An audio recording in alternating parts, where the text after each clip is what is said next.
wrestling hobby where the wrestling is written, but the characters are real. I'm your host, Mikey Unlikely, and I'd like to thank you for joining us here on the Atomic Dropcast Network.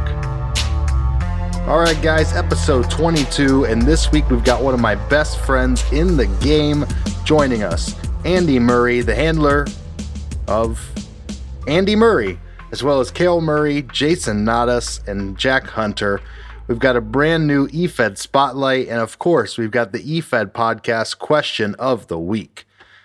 If you want to interact with the show, you can do so on Twitter at the Efed Podcast. That's where we post the question of the week, as well as our interview questions for future guests. You can also check out the Discord. Right in our Twitter profile is the link. Once you're in there, our OGs will get you acquainted quickly. It's a great time and a great community for lots of different Efeders.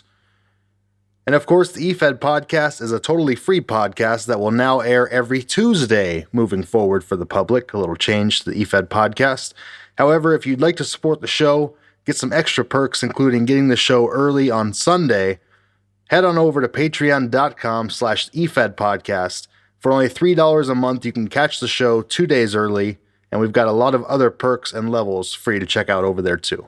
That's patreon.com/Efed Podcast if you want to help out the show.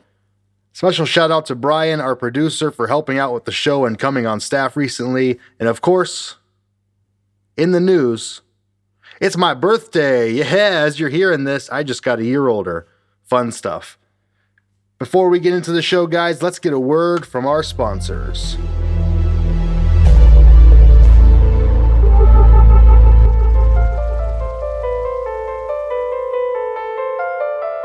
This Thursday at 8 p.m. on Prison City, Cam has gone through all the obstacles in her path to Killjoy, except one. Jasmine Davis, Sativa Neva, Gabriel Ohio, My Blackman and Anna Quinn Adams star in Episode 5, Second to None, on wearsplat.com.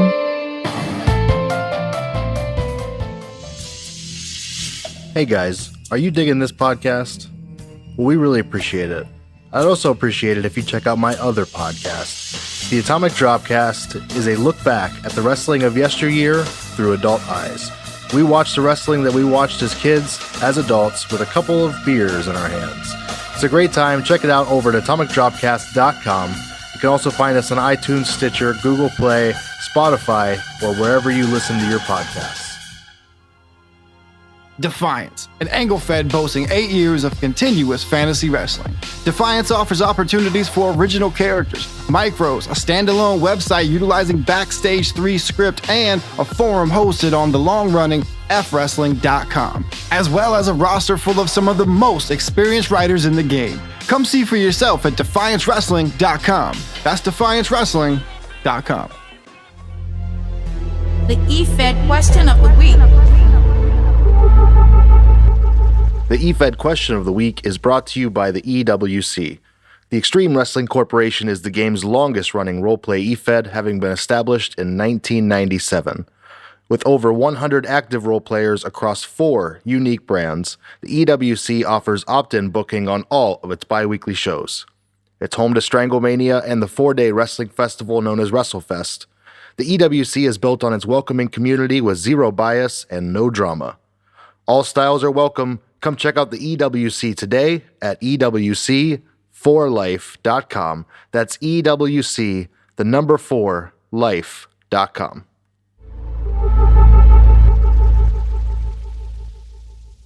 All right, guys, this week's question of the week is, have you been in a tag team with another handler? And if so, what did you learn from that experience? Over on the Discord, we got at Judge Megan. Yes, I've been in a tag team with another handler plenty of times in the past. The one thing I've learned about it was sometimes that person you're willing to team with may or may not be the strongest, and you have to pull their weight as well. I know, I've been pulling Stevie along for years in the Hollywood Bruvs. It's been crazy. I only say that because I know he's listening to this episode. At Queen Linda's OG. Yes, all of the tag teams LT have been in with another handler. The Inner Circle with Brunk and Dan Ryan since 2004. Fuck you, Jericho. Silver and Gold with Seth / Sonny Silver. LT and Danny Ferguson with Repchak. Got that backwards. They didn't have a catchy name. The Big Damn Heroes with Shane/Tyler Rain and Asa/Wade Elliott. I learned that collaboration and communication is key, how to build chemistry and a story with characters that probably don't make a lot of sense as a pair, and how to keep the rest of the Fed's eyes on a division that doesn't get as much shine as the singles ones. Amen to that. If there's one thing that I enjoy doing, it's putting a shine on the tag team division. At Whirlwind's head booker, I've had plenty of teams over the years, some good, some flaky. Teamwork is just as important in the game as it is to business with real teams. It's never going to work if one person waits for the other one to carry the role plays. You need to have each other's backs, no laziness. That's why teams work best with real-life friends. You need more than just, oh, we met on Twitter and decided to work together. Yeah, that can happen, but statistically, the best tag teams are teams because they have a deep friendship bond with one another and are both working to make the other succeed, thus putting the shine on both and getting them over. At D. Brunk, I honestly have teamed with more people than I can count. I've been doing this far too long, but the ones off the top of my head, with the qualifier being that we had some success or won a tag title: Lindsay with LT, Phil with Big Dog, Sean with Lloyd Reese, Justin with Eric Dane, more than I can remember. Mostly what I learned is that some level of friendship/chemistry is a primary factor for any sort of collaborative success. The writing process comes off much more naturally when that's the case. At Pete for America, I don't think I've actually ever handled a tag team all by myself. I've been in some planned tag teams like MJF and Jack Harmon currently, Impulse and Xander Scott/Eli Flair, and Randy Hoarders previously. The odd couple tag teams where we were suddenly tag team champions against our will, like Eli Flair and some drug dealer whose name escapes me. Tag team of the damned, love you, Will. What I learned is that you really need to get along with the handler for it to work. Your characters can be exact opposites like me and Will, love you, Will, that one's from Pete, but you can't figure out how to go forward and plan things out while respecting the consistency of the other character. It'll never work. At Guy Holding Fish's profile pic. I know it's Jake, but I love that profile name. Yep, it was amongst the best experience I ever had in the game because the RP effort was very interactive. We did them together via AIM. And I found that I flowed a lot better when I had someone else to play off of. It was so much fun. The only bad thing that happened from this was that the two of us created the Jimmy Bonafide dancers as a result. I wish I saw the Jimmy Bonafide. He's popped up a million times on my podcast, and I have no idea what it's about. At Warren Fitz, 45. Yes. Sorry, Warren. I told you I wasn't reading that long-ass answer you left in the Discord. At Seth is Burns. I have also teamed with a few handlers. Silver and Gold with Linz. The Cut Diamonds with Marcus Gravender. It's a lot of fun to coordinate ideas with fellow handlers and create something that can get multiple handlers over in a big way. Awesome. Let's turn it over to the Twitter side. At Dick Tweedless. Oh, bud, yes. You already know the best tag team in history isn't the Hollywood Brovs. It's Turn It Up Express. I've learned that finding another handler who can match energy and stay on the same page really helps. It also helps having a straight man in a comedy shtick. First of all, the Hollywood Brovs are the greatest tag team of all time. I said it first.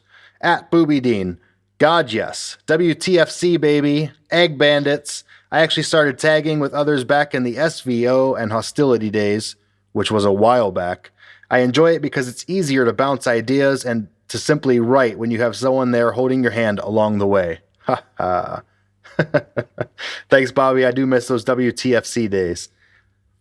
Sean_Warstein.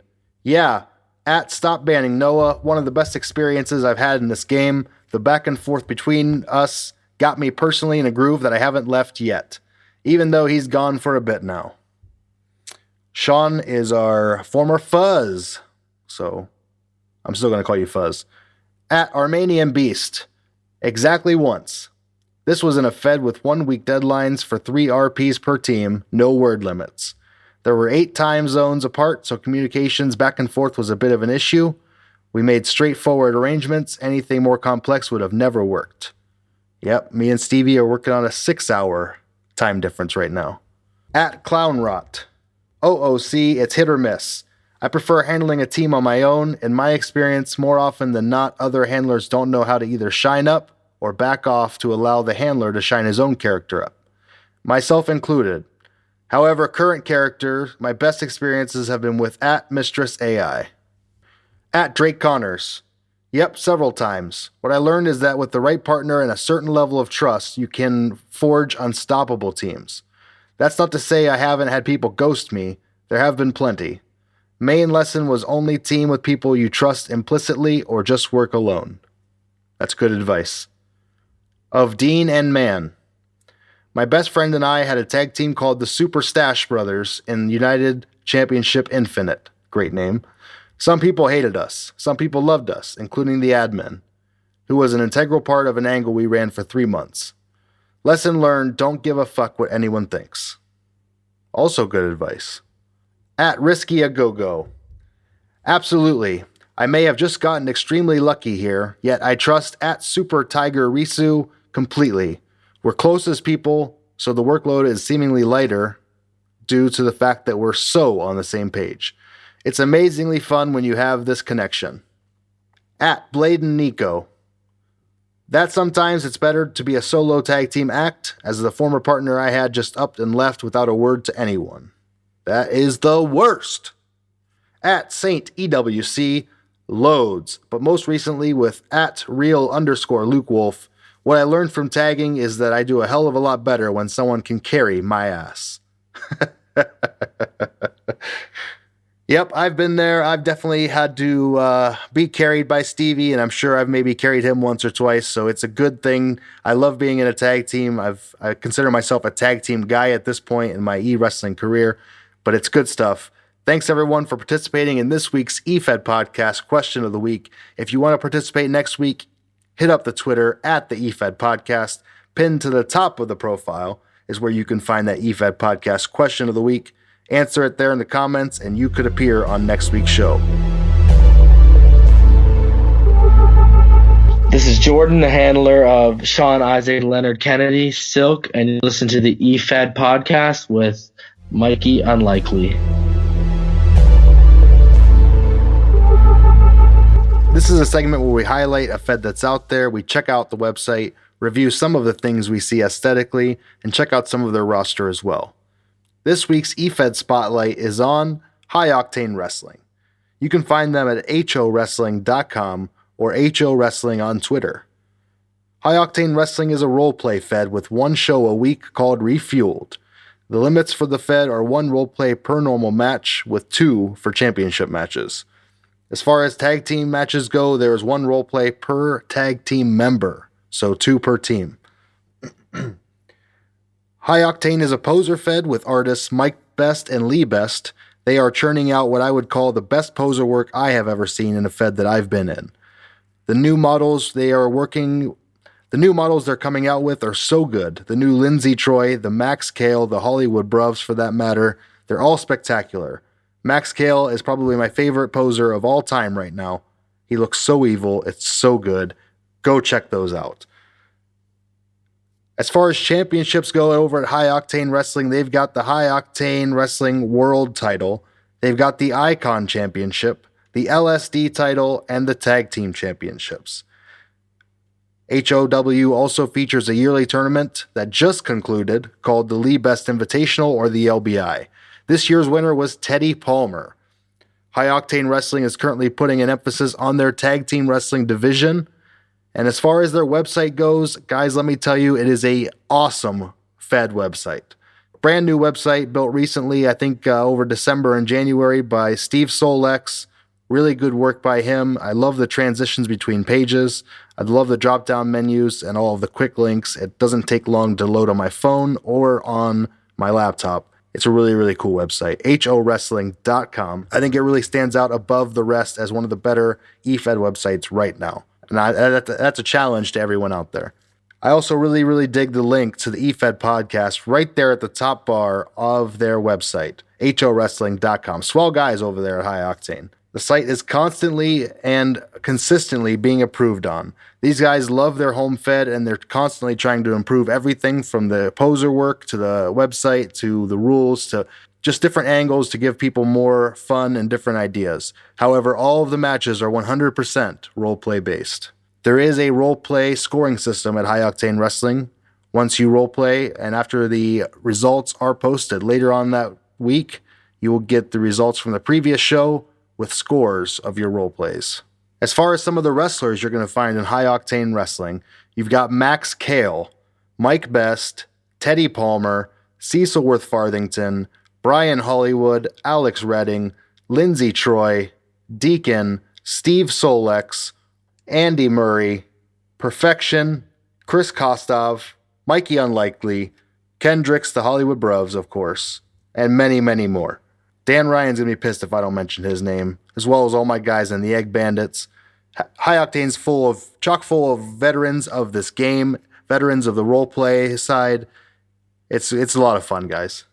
Overall, I'm going to tell you, High Octane has been a great experience for me. I've been in the Fed for 2 months now.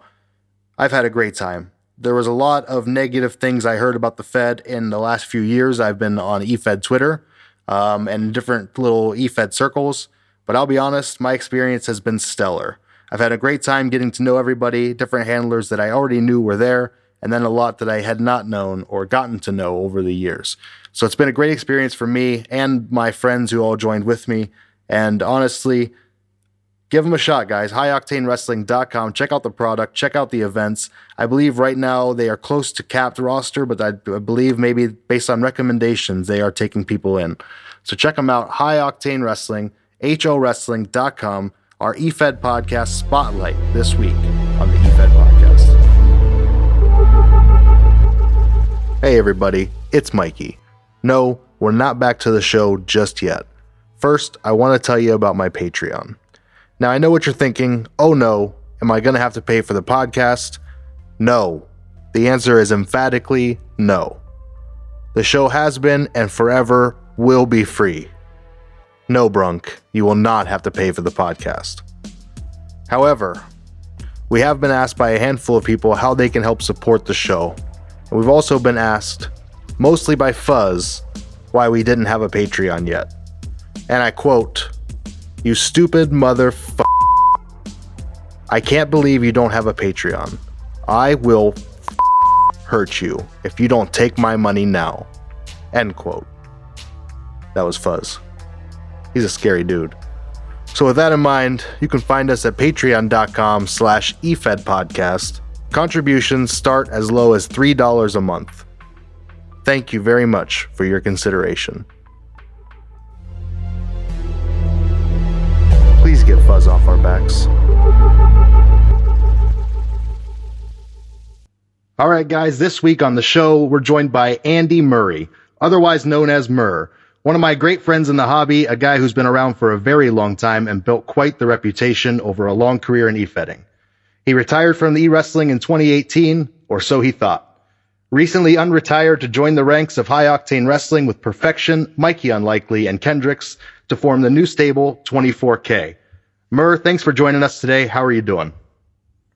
I'm very well. That was a very flattering and complimentary intro. Obviously, the check has reached your address, hit the bank account. Yes, sir. I've been looking forward to this for a while, man. Absolutely. It's good to catch up with you. We had a fun little pre-call there. And but we're going to get into the show pretty quick, fast and in a hurry. Appreciate you taking the time to get with us. You got it. So, Murr, when and how did you get into professional wrestling?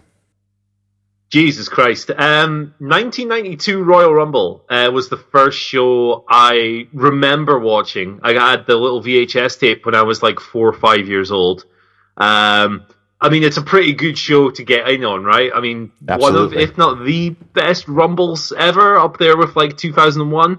It's like a really tremendous all-timer of a Rumble. The great Ric Flair stuff, Hulk Hogan taking a little bitch fit at the end with Sid. Just good stuff all around. But it really caught on to me because for some reason the VHS we had was a little messed up. So I think there's a little like Orient Express tag team match at the beginning or something cut off. Like you couldn't watch it. So it cut right in on the second match of the night, which was Roddy Piper versus the Mountie, and for the Intercontinental title. And it's no great match. It's like 4 or 5 minutes. It's kind of crap. I mean, Roddy Piper in the 90s wasn't all that anyway, but like a Scottish person was on my TV. So immediately I locked in and was like, oh, that guy's like me. This big 240-pound guy on TV with all these muscles and stuff is just like 4-year-old me here in Scotland. So it was such, actually, like learning that Roddy Piper isn't actually properly Scottish was my first, oh yeah, no, this is fake, isn't it? Moment in wrestling as well. But it was the 1992 Royal Rumble. From there, it was just, you know, like wrestling was kind of hard to get hold of, I guess, at that time in the early 90s in the UK. Like, I got the old trickle of VHSs whenever the parents were being generous, and Jesus Christ, like, I'm still here, 28 years later, still following this stupid fake fighting.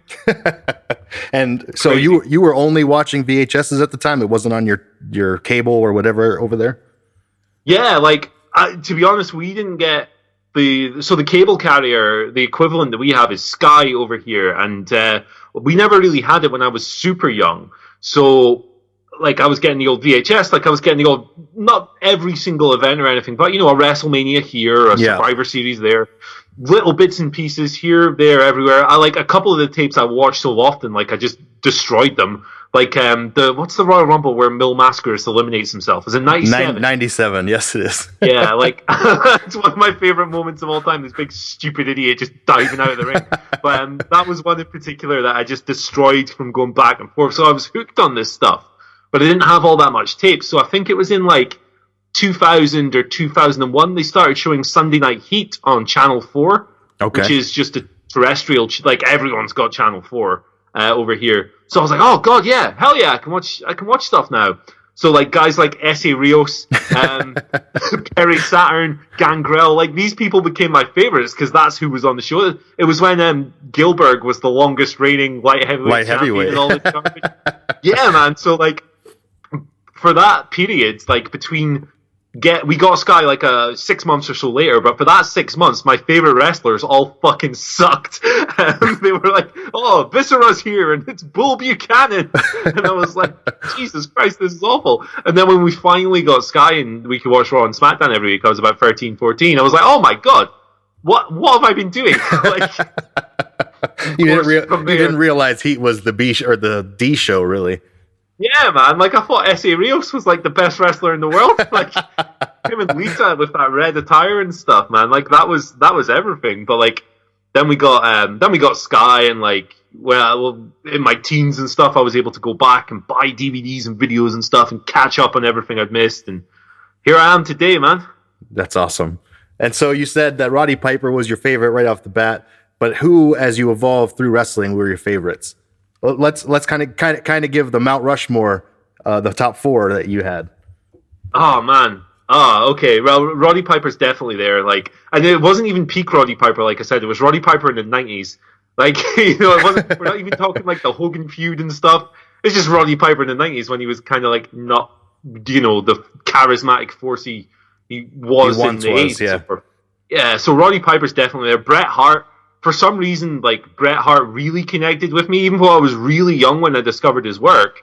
Like, Bret Hart is one who, as you get older, I think you appreciate a little bit more and more every year because he's such a clever, smart, clinical worker. Like, recently, when the Tom McGee match came out on the network, that was, like, reaffirmed to me that this guy is one of the all-timers. But even when I was young, I was like, this guy just really connects. Even though he's not the most outwardly charismatic guy, that little guitar riff hits, I was going nuts. I remember the Royal Rumble, is it 99, 98? I never remember these years. But the one where he got screwed out of the victory by Steve Austin at the end, I was just, man, that's 97 as well, yeah. That's the one. I hated Steve Austin for the longest time just because of that. But Bret Hart was there.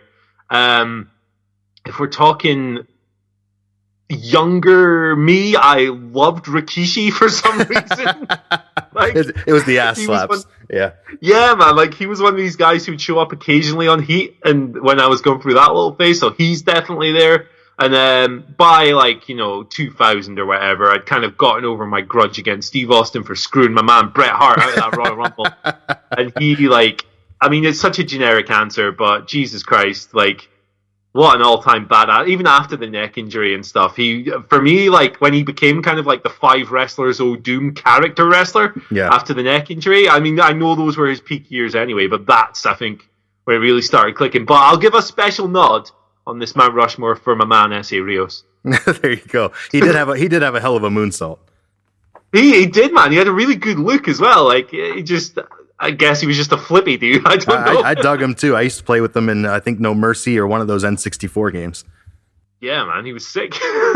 And funny enough, I'm trying to get my girls into wrestling, and I had them sit down and watch the '97 Rumble. And when Austin cheated and jumped back in, the one little girl looked over to me and she goes, "Oh my God, he just cheated!" And she gets up and starts throwing things. She got so hot. She's like seven years old. Man. So I think she's hooked. Yeah, that stuff gets you. Like, it's kind of like trying to introduce people to like modern WWE, not to go off on a tangent or whatever, but can you imagine showing a non-fan, like I like the New Day, but can you imagine showing them the New Day fanning around with pancakes and like jiggling their hips and stuff, and like, what the hell's going on here? Like, it's a different world. It's a different world. There's no doubt about that. So what about right now? Give me a quick couple shouts that you enjoy right now. Oh, geez. So, like, my wrestling watching is, and this sounds like some kind of stupid nerd brag, but I watch ridiculous amounts of stuff. No doubt, yeah. Like, yeah, if you know what I do for a living, that won't surprise you. But, like, the promotion that connects with me the most for the past 4 or 5 years is New Japan. It scratches every single itch. There's some stuff I don't like about it. Like, I don't think that every main event of every show needs to be 40 minutes, which is one gripe. But, like, guys like Tomohiro Ishii very quickly became one of my favorite wrestlers ever as soon as I saw him. On the lighter side, I love Toru Yano, just shrugging his shoulders, exposing turnbuckles, blowing dust in people's faces, selling DVDs. He's the Mikey Unlikely of New Japan. Yes, he is. On the WWE side, this always surprises people, but I'm a massive Roman Reigns fan. I think he's just one of the most unfairly maligned people of all time, purely because he's been put into positions that he wasn't necessarily capable for. But, like, I think the way he spaces out, like, his big explosive moments makes me pop off my chair every time. And he seems like a really great guy off the screen as well, which helps. But I like all sorts, man. I appreciate every wrestler from Nick Gage to the Young Bucks to Kenny Omega. That's pretty much lateral to the Young Bucks, but like Okada, Shibata is one of my all-time favorites. Retired a few years ago, of course.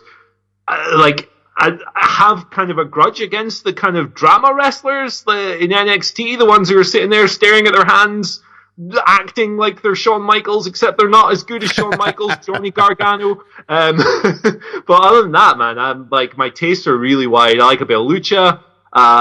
Japanese wrestling is always what gets me. It's just big, hard, sweaty, meaty men slapping into each other, grunting and doing like 2 moves, but all of them look like they hurt. That's my jam. Awesome. So how and when did you find e-wrestling? How did you stumble across this crazy hobby? So I think it was shortly after we got an internet connection in the house, which I was the year 2000 when I started. I was just, because I had the internet, like suddenly this world of wrestling was at my fingertips that wasn't there before. And it's not quite like it is now, obviously, but I could Google stuff and, you know, get on some file sharing thing and download a show in like 2 days. But like, I was just frantically searching for like anything wrestling I could get my hands on. And I was big on the SmackDown games, or whichever one was out at the time. I think it might have been the first one. So I was like on forums and stuff. And I found this, it was on one of the big like gaming website, like Game Facts or Game Winners, something. They had like a little Efed thing going on a forum. And then I was like, oh, that looks really cool. You mean I can like write my own stuff and pretend to be Steve Austin? And I don't know, this is pretty sick. Let me look into this. But for some reason, like, I took a really weird path into this. Like, I didn't join one to start. I decided to start my own without even writing a single roleplay. So the thing I'd started was called OCW, which was Online Championship Wrestling, which, you know, is the name of another Fed that we'll probably talk about on this because it was my first proper one. But I started that up, and like it was basically just me and like a couple of people from my school that I roped in, and I was like, hey, come and do this thing so I can beat your ass every week. Which was fun. Like, we had like a little website. It was totally stupid. We had the simulated results. We had the Zeus Pro going on. Matches finishing with arm grapevines after 400 minutes in the Tokyo. Just nonsense. Sounds like 1999 e-fitting, yeah. Yeah, man, it was awesome. It was the best time. I mean, it was total garbage. I wish I still had the stuff for it, actually, because it would be a good laugh. But, like, I think the first character I handled was actually Raven, which is totally weird. This is like WWE Raven as well, when he's doing the "What about me? What about Raven?" and all this stuff, and he's wearing the skirt and all this, and yeah, it was a weird time, but that was my pathway in. The first proper e-fed I did. So when you opened your own fed, it was a non-original characters. It was real characters only. Yeah, man. Yeah, like I didn't have the creativity for this real character garbage. So of course, when I finally found an original place, I joined under my real name. And that's how Andy Murray was born.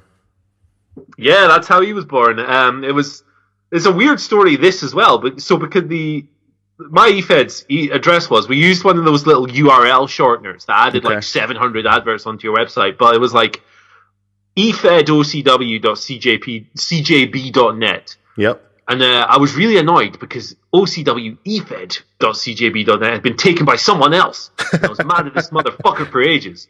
But I ran my little thing, I did it in the background, and like 3 months later, I went to see this other one that had stolen my domain. And I had a look, and I was like, oh shit, that's pretty sick. So I shut down mine, and I joined that under my real name. And that turned out to be my first proper fed. It would have been actually the same OCW that Colin was recently in, that Mike Best was recently in, ran by Will Gardner, who I understand has become a persona non grata recently. But it was, my pathway in. Well, I mean, me and Will have always been cool, but bad stuff has happened. But yeah, that was my pathway into original characters. Even though it's not that original, it's just my name. Well, he was like 6'7", because obviously. That's amazing. So talk to us about the first fed you were in that you remember as a member. How were the rules? How was it run? Was it comparable to now? So it was insane. OCW was awesome. Like it was like genuinely a really great fed for the time. It was just really competitive. It was like a 5-day role-playing window, but you had to write one role-play every day to a maximum. Yeah, it was nuts, man. And it was a maximum of 200 lines, not a word count, a line count, not including like paragraph breaks in Word with like 12-point Times New Roman. So you were fucking writing like these 7... So, can I swear on this? I didn't check. Yeah, absolutely. All right, man. So you were writing these like 7, 8, 9-page monsters 5 nights a week. It was, and they had 2 shows a week as well, man. It was crazy. And I think it was more for titles and stuff. It was wild. It was out of control. It wasn't even a pick-based fed either for it.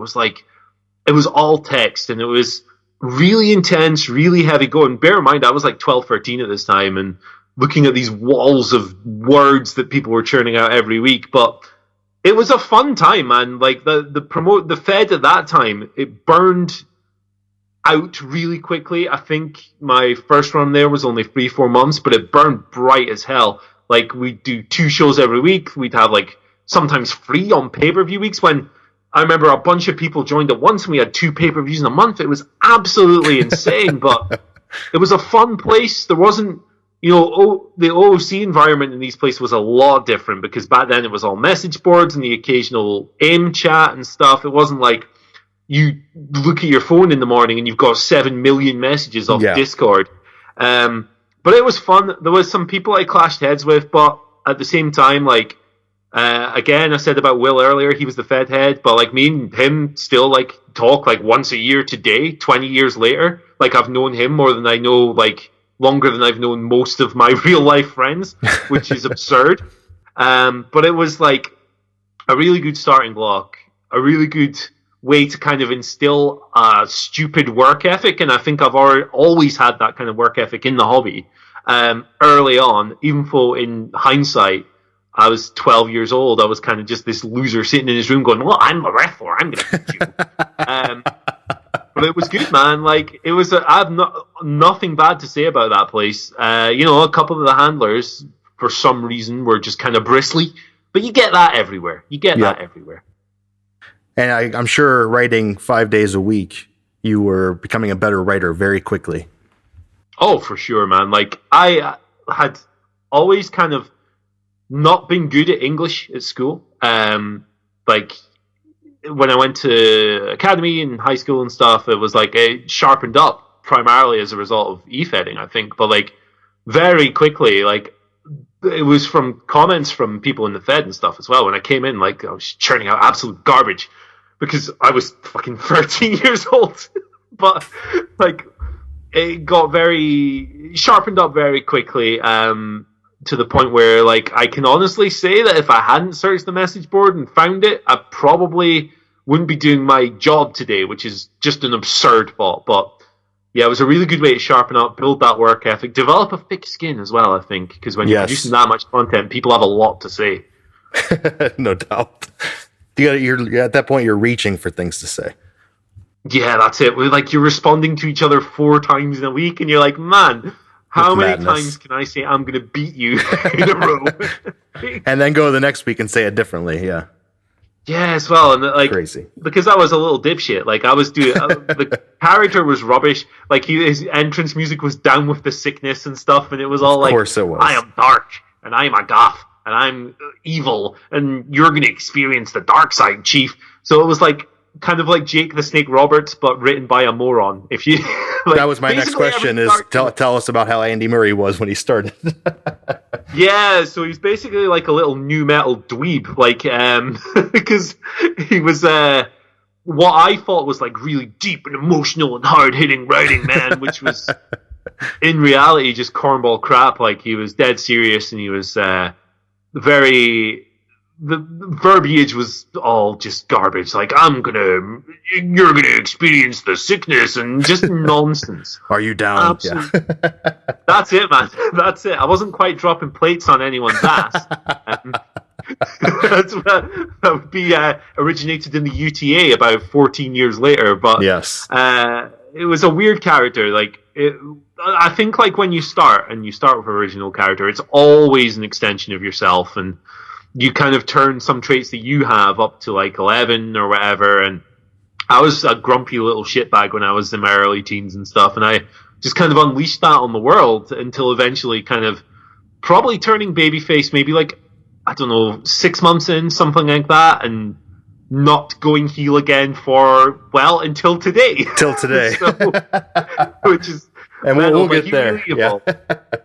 He really evolved. So after OCW, hit some of the high points, the bigger feds you were in and bigger feuds you had with Andy Murray.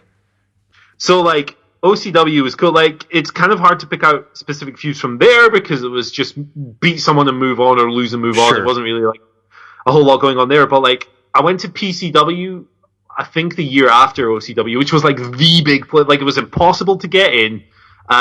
There were dudes on there it was unlimited role plays. There were legitimately dudes doing 10 to 20 role plays per match. But it had this prestige about it because it had the pretty website, and it had the posers, and it had the good results, and you were like, oh my god, this is, yeah, hell yeah. So I kind of put that on this pedestal, and I spent like 6 months trying to get in, and when I got there, it just kind of sucked. Because I burned myself out trying to get, and like, not that the Fed sucked, the Fed was awesome. Like, for the time, it was the best role-playing Fed. Like, it was the prestige place. It was where you wanted to go. If you were an angle person, you were gunning for like the FWO, but if you're a roleplay person in our circle, you were looking at PCW. But I finally got there. I worked a few programs. Like, we did this thing where we came in and we were the forgotten ones because we were the guys who wanted to be in for so long but took forever to get there, and it was kind of like an extension of the dark bollocks I was doing in OCW. Didn't really work a lot of memorable programs there. Kind of burned out pretty quickly. Moved on to various like little tin pot places here and there, but I think where I really started growing as a writer and a person in the hobby and stuff, like, I was a Fed head again for like a year and a half between that. Was in a place called AWC, which was run by my friend Hyde, who's no longer in the game. Got to work a whole lot of fun stuff there. But as far as like key storylines and big memorable stuff and really hitting my groove, that didn't hit until I got to GCW in 2007. which is quite a big jump from 2000, obviously. But that's, when you mature as a writer and you start knowing what you're actually doing instead of fucking around. I got to work with I got to work with my friend Shane, Chris Bagwell, his character. We came in at the same time. We feuded like on and off for the best part of like 3 years. It was awesome. Put both of us on the map. Really got us in the groove. Got us used to what we were doing. Got to work with a guy named Roberto, who I'll probably talk a lot about on this podcast. Great guy, perfect heel character to contrast with this Dusty Rhodes babyface thing I'd kind of turned Andy Murray into by then. I got to work with Billy a lot, who a lot of people who are listening to this will know from Prime and not Prime, Defiance, but he was in Prime as well. Defiance most recently. Loads of people, loads and loads. Dan Sackett, who handled J Terror. There was just, it was the cool thing about GCW was it kind of took the scatterbrained stuff I was doing before, where it was like I'd just do a match and move on, and we'd have a pay-per-view match and call it a feud, even though there wasn't really anything supporting it. And it kind of evolved into, okay, you're my partner, we're going to work together for 3 months, or maybe 6 months, and then I'm going to go and do someone else, and then someone else, and someone else. That's kind of where all the bricks for how I play the game now or most recently were laid. Yeah. Kind of getting, different lay of the land, and I definitely agree with you. It takes, 5 to 10 years to kind of get in the groove if you stick with the hobby long enough to get really, really good. Yeah, I think so. And like a lot of it is just learning how to put up with people's bullshit. Like is a big part of it, because like there's people you'll love working with and the characters are a perfect mesh, but everyone has their annoying little tics, man, and it's about developing the level of patience that prevents you from like flaking and flaming out. And I didn't have that until about 2007 when I was working with people who were better and more mature than me. as that tends to happen, yeah, no doubt. Yeah, man. So after that, where did Andy Murray go from there? So GCW was 3 or 4 years. By the end, I had 2 world title runs. I'd broken a bunch of records and won a bunch of stuff, and it was great. I worked with everyone I wanted to, but I was so goddamn burned out. Like, I was just done by the end. I think the last 3 months I was hanging on by a thread. I'd been in Prime at the time as well for a while, and me and Prime didn't fit well. It was just not the right marriage, even though I stayed there for like a year. It just didn't work, and that kind of ground me down a little bit as well. So I think I took a good 4 years out after that, like a crazy long spell away, because I just got to the end of the GCW thing and I was like, man, I don't want to pour over this document for 7 hours in a row and do a segment and write a 20-page. Nah, man, I'm too cool for this, Mikey. I'm gonna get on with my life and do something else. So I just kind of did nothing for ages. Maybe I did the odd spot here and there. I remember like something in between there, like Lynn's did a little Prime reunion thing, like a tour or something, and I kind of flaked out of that because even though I'd been out for like 2 years, I just couldn't do it. Didn't have the will, didn't have anything. It wasn't until 2015 when one Jono, who a few people who are listening to this might know, sent me a random DM. Jono, who I hadn't spoken to in about 4 years, just said, hey man, join this Fed. And it was Wrestle UTA in 2015, and suddenly I was back. Well, that's good that you jumped there, because that was kind of the gray area I didn't know about. So I'm glad that it was that you were away, not that I'm an idiot. Yeah, no, man, I totally dipped out. I don't know. I developed a pretty strong drinking habit and, did social things instead of, now I think I've got, in later years, I found a balance between that, obviously. But yeah, it was a long holiday. I didn't think I'd ever do it again, but god damn it, the Goodfellas line, yada, yada, yada. It drags you back in. So yeah, man. When you joined Wrestle UTA, I believe you came in as Kale Murray.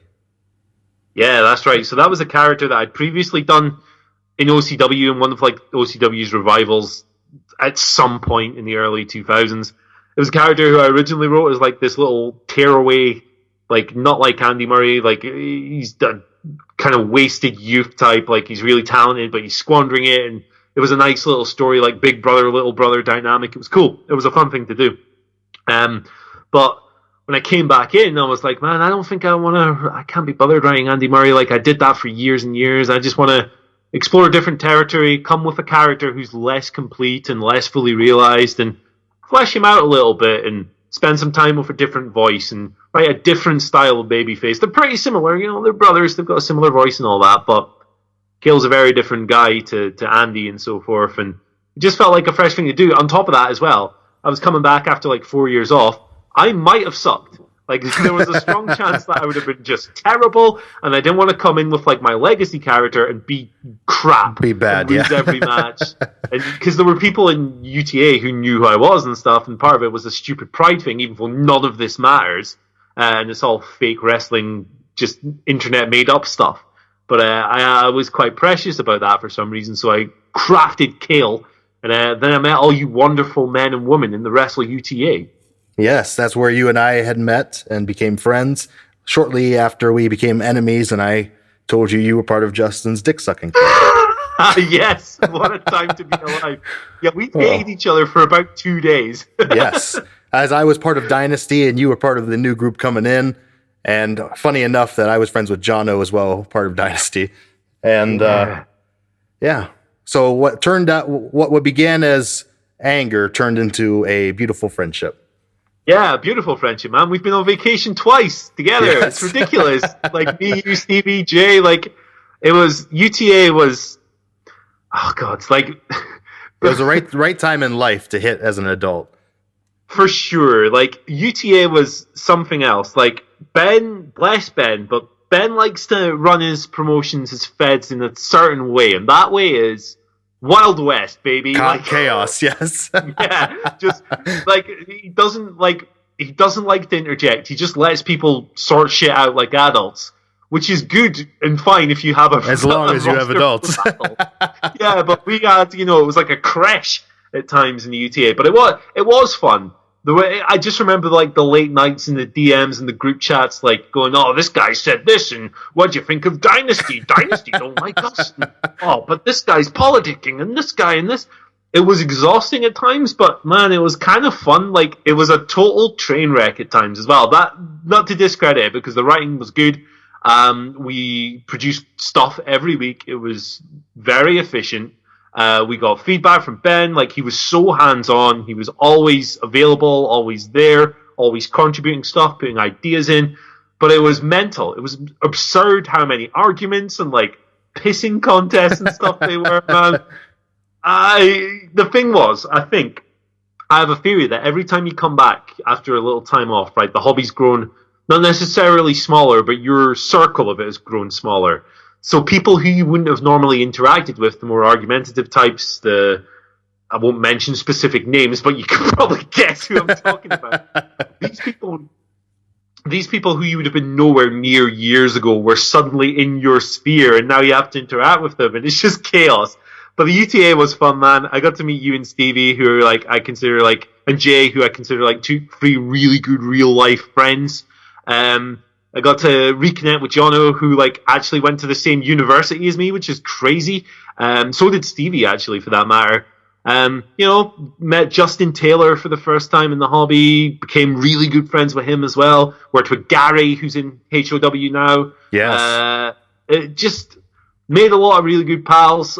People I still talk to today. Not necessarily my best work output-wise, but I had a good time there, man. There were some times, where it got a little bit annoying, but when doesn't it?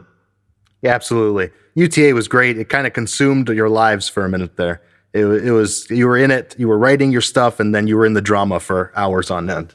That's it, man. And the drama, I look back at it now, it was actually kind of fun, right? That's the way I look at it too. I look at it fondly. There's certain blow-ups, I don't want to turn this into a shoot interview, so I'm not going to mention specific ones, but man, we had a good time. We certainly did. So from Wrestle UTA, you had Kale Murray, and then eventually Andy Murray came in as well. Yeah, that was, so Andy came in when you were the Fed head. Yes. That was his first run there. I think it was because Kale was the Fist of Defiance at the time. Yeah, we were doing we eventually went into an invasion angle, but yes. Yeah, it was cool, man. So yeah, I brought Andy over when you were the Fed head and stuff, and Had a fun little run, got to work with Stevie, do a proper feud with Stevie, which was weird because I think we were feuding in Defiance at the same time. Copy and paste. No. yeah, pretty much, man. We were running a Kendrick's Jason Natus program over there. But it was fun. Like, I liked the way you ran the Fed. Got to work with all kinds of legends of the game. Kendrick's, Chris Ross. Chris Ross, the boss. It was fun. Like, one of the most fun things about me for the UTA was always, and this is a bit of a tangent, but like the radio shows, they were so much fun.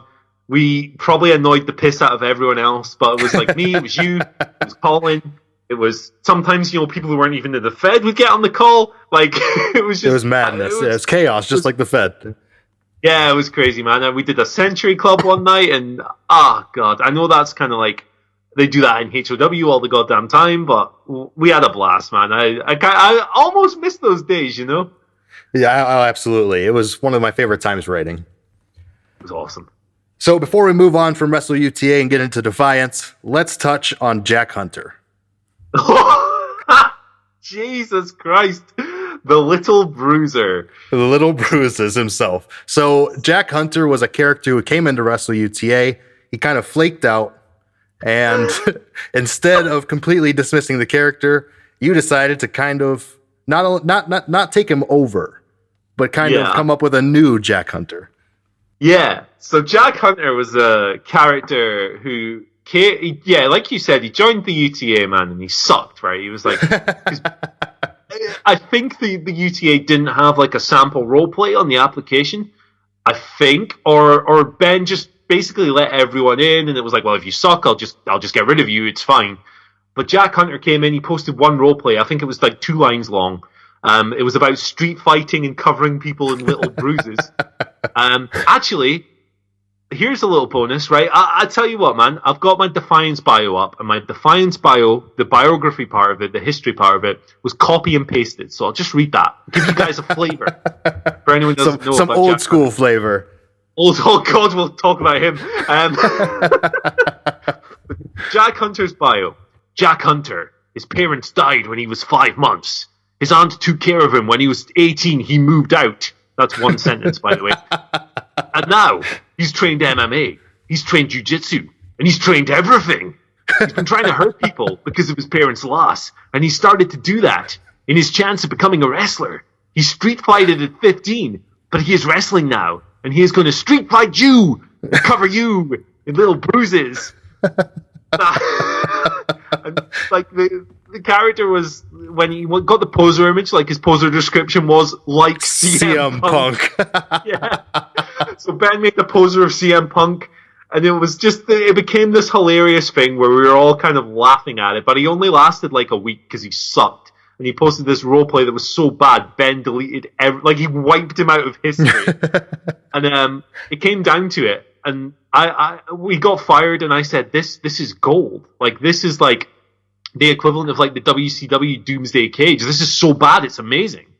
So I said to Ben one day, I was like, mate, don't get rid of this character. Let me handle this motherfucker.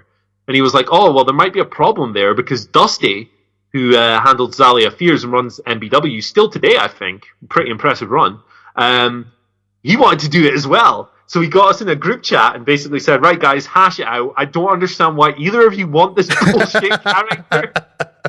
But we hashed it out, and Dusty was like, okay, yeah, no, you can have it. And I was like, I'd never been so delighted about anything in Efed all my life. And Jack Hunter kind of became this thing where I'd write it, and it was deliberately shit. So, like, we kept up all the stuff, like, I'm a street fighter, and I'm going to cover you in little bruises, and he got all kinds of nicknames, like, we called him the Super Best, and his hometown was the Streets. His weaknesses were cows for some reason, and I would write cow DDT was his finisher, yeah. Yeah, it was, man, and he'd get booked every week, and I would write these crap, like, 10-line role plays where he would, like, get beaten up by a bumblebee and then do a moonsault on a dog. He was the original superhuman. He was, man. He was so fun to write because I had to put no effort in. I literally, pardon me, I'm drinking. I literally just put whatever popped into my head went onto the page, and it kind of became my most popular character ever, which is kind of insulting.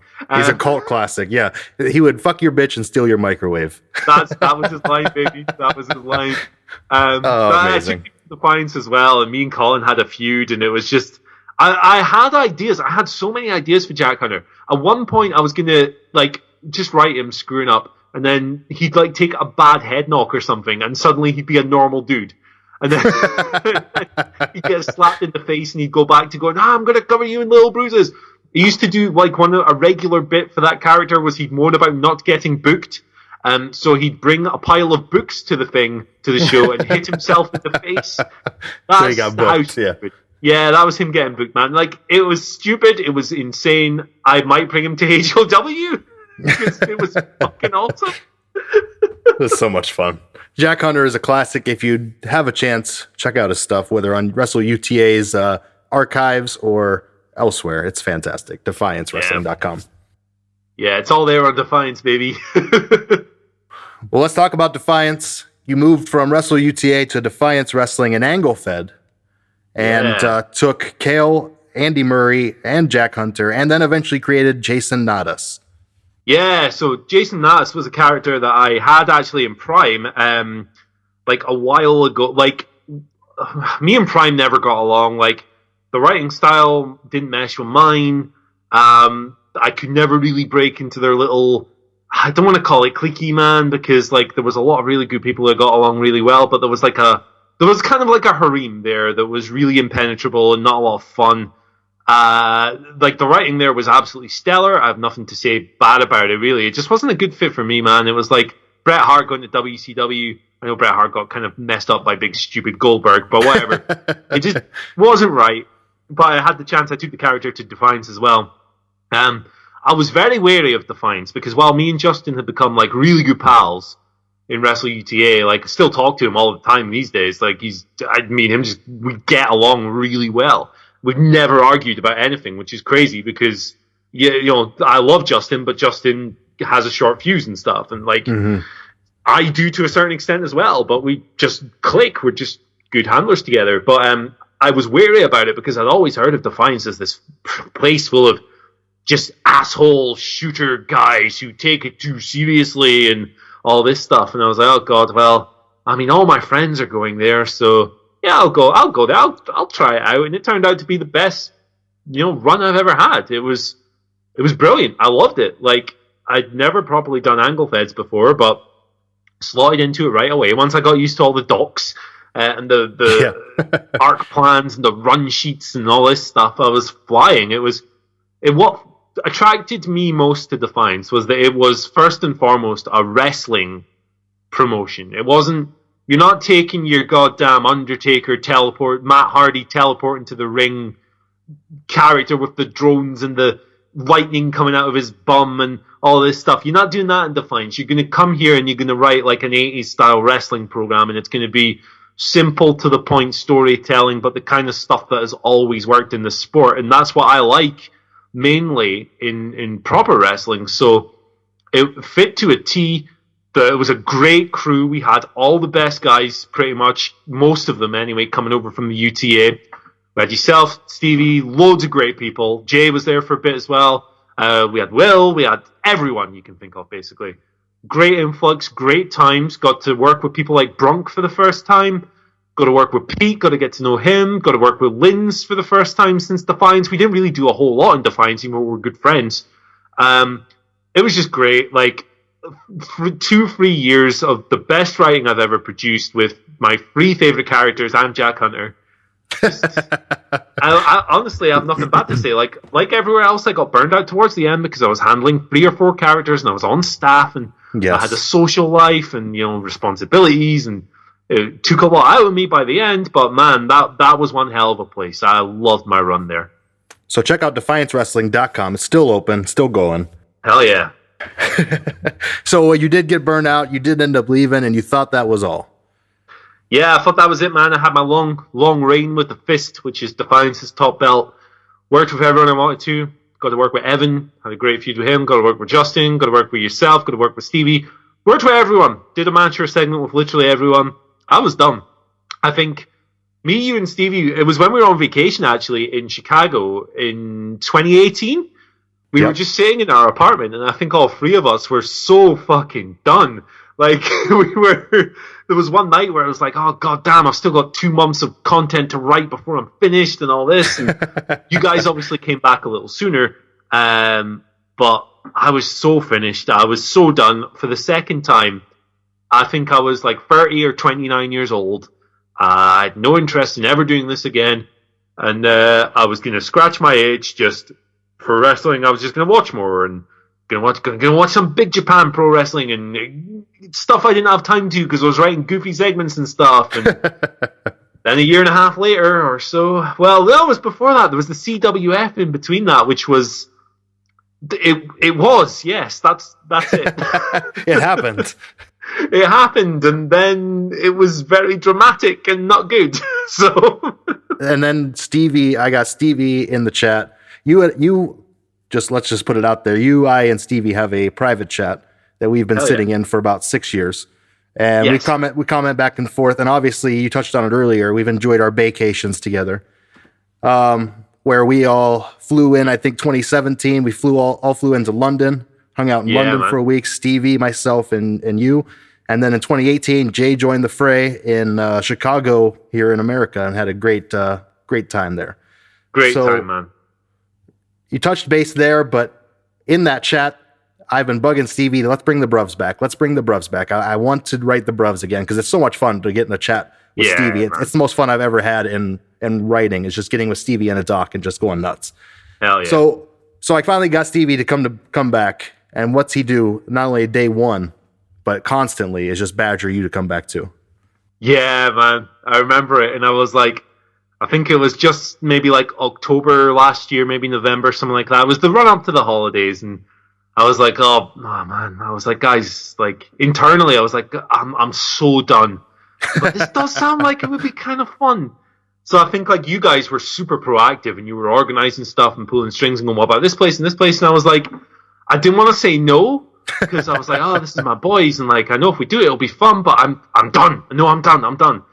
But then, man, like the carrot just got properly dangled. And I think like when it trickled over into the new year, I think we came up with a plan, and then Jay came in as well. And I was like, man, it's like my 3 best mates in the game. Like I can't say no, and it turned out to be the right move. But like we were trying to join a different place before we went to HOW, weren't we? It was like Mile High Wrestling. Unfortunately, Mile High didn't make it, so rest in peace to them. Good guys over there. So, but we did end up joining High Octane Wrestling between Stevens, Linz, Brunk, and I'm sure on your end too, everybody else just trying to get you in for a while. They finally broke us.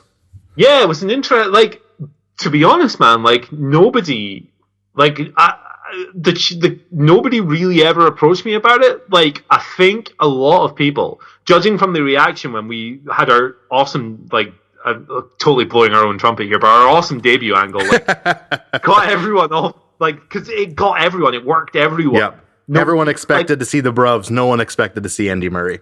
Yeah, man. Like, everyone was like, oh, God. Like, I never thought we'd see Andy do it again because it's real life and all this stuff and all this. So, like, I think a lot of people just didn't try and recruit me because they thought I would just say no. Like, Justin Taylor has tried to recruit me or just pointed me in the direction of things like a few times. And I've always been like, man, I just can't do it. I'm sorry, man.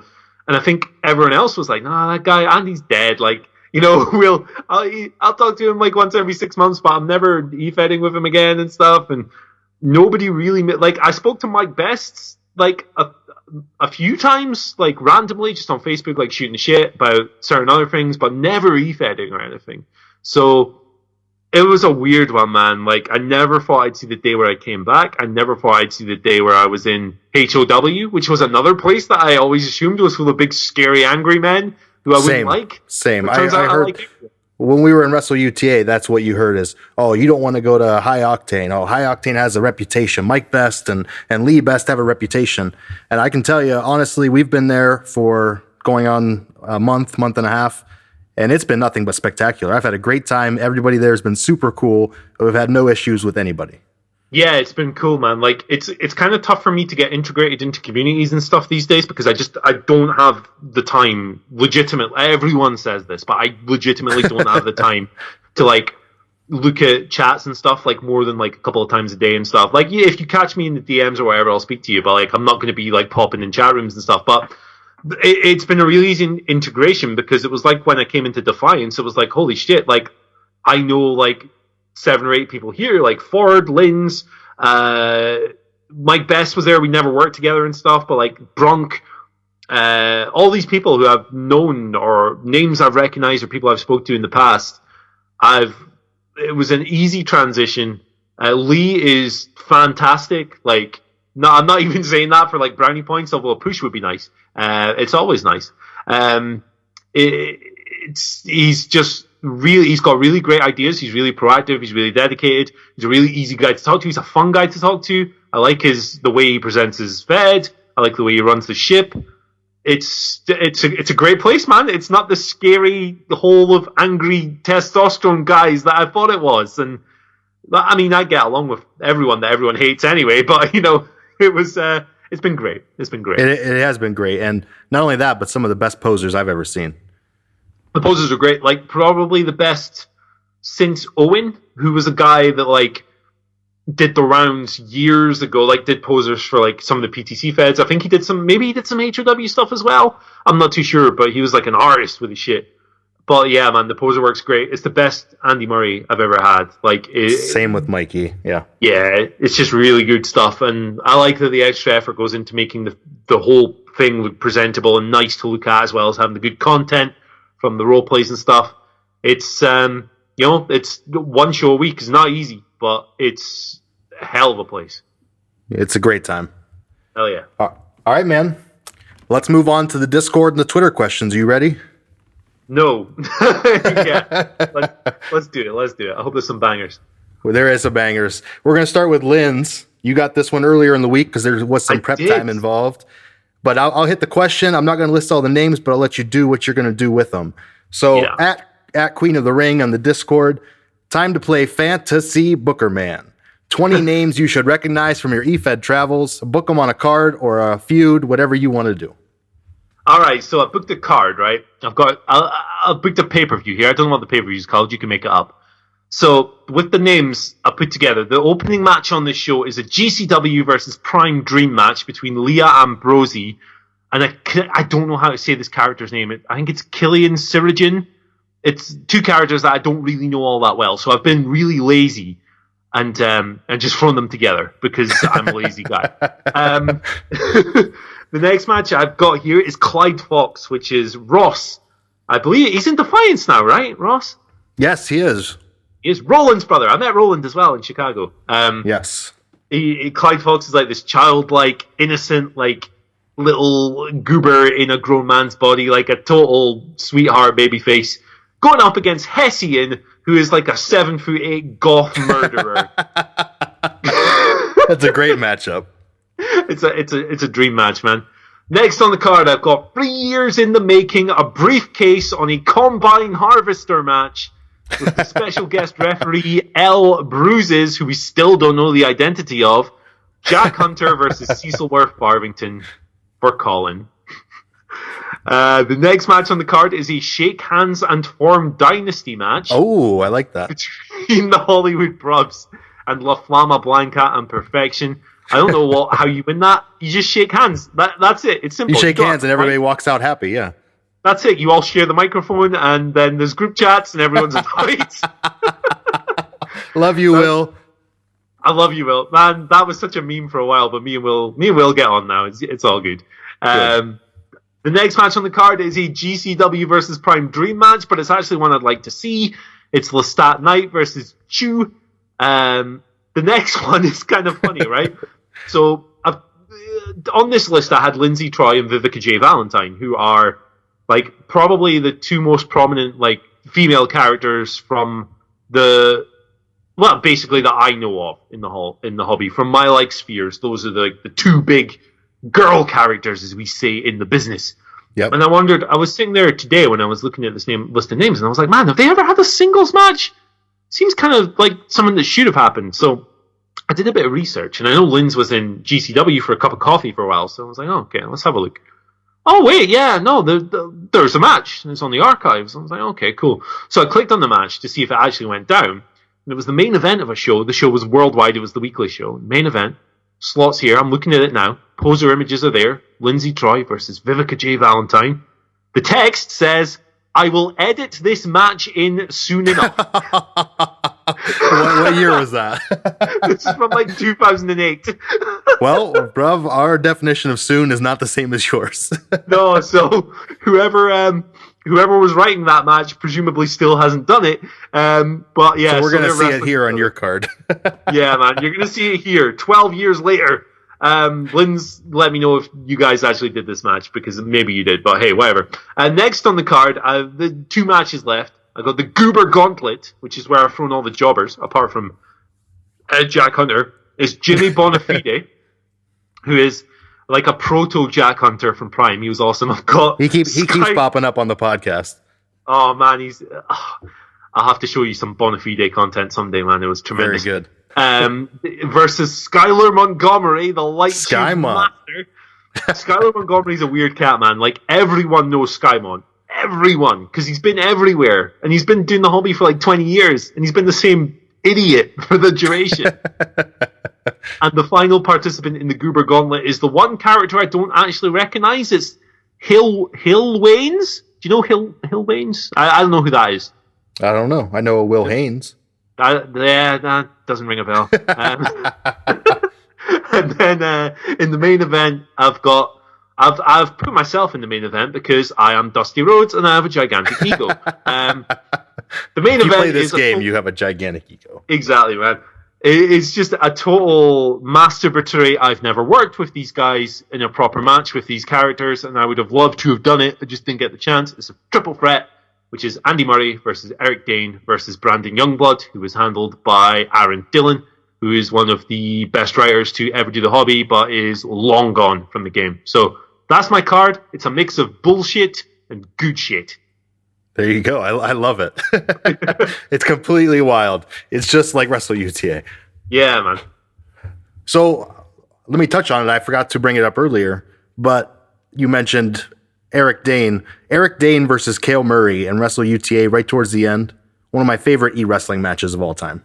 Oh, man. It was tore the ring apart and made it part of the weapons. It's so good. Yeah, it was good shit, man. Like, working with me and Justin have the same wrestling mind. Like, I think I'm a lot more forgiving for, like, modern bullshit, like flippy-dippy-doo-dah style wrestling and stuff, but when it comes down to it, like, we have very similar philosophies and similar mindsets, and the characters bounce off each other so well. It's Eric Dane, who's the ultimate territory-style dominant veteran heel, and Kale, who was this little innocent goober who was just kind of learning how to be a more assertive performer. It was great stuff. I loved working with Justin, man. Like, that was a great angle. So yeah, good. Some of my best stuff ever. Shout out to Justin. Absolutely. All right, up next, great card for Linz. Appreciate that, Murr. I know that took, and you even did some research. That's hell yeah, man. Above and beyond. I had to find that Lindsay Troy Vivica J. Valentine match that doesn't exist. Up next, we got Rick Tweedless, the old, I think it's Dick Tweedless, actually. He's our Batista's dick question. Are you ready? Yeah, sure. Is your mom hot?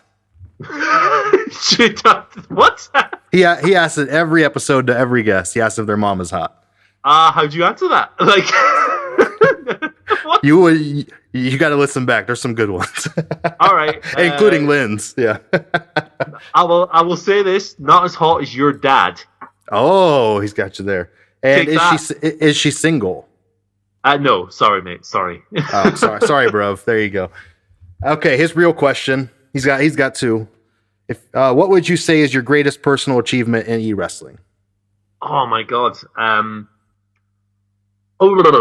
Probably breaking through into the main event in GCW, because everywhere else I kind of like was just kind of like mid-card, upper mid-card, or like I didn't stick around long enough to get to where I wanted to get, and GCW was the first place where I was able to stay for like 3 or 4 years and establish myself as like a guy at the very top and stuff, and It's definitely that. It's absolutely that. Like later, I'd be like, I had the Fist and Defiance and stuff, and the Wrestle UTA title, but like that as like the big one, like for and what I considered like the elite Efed at the time.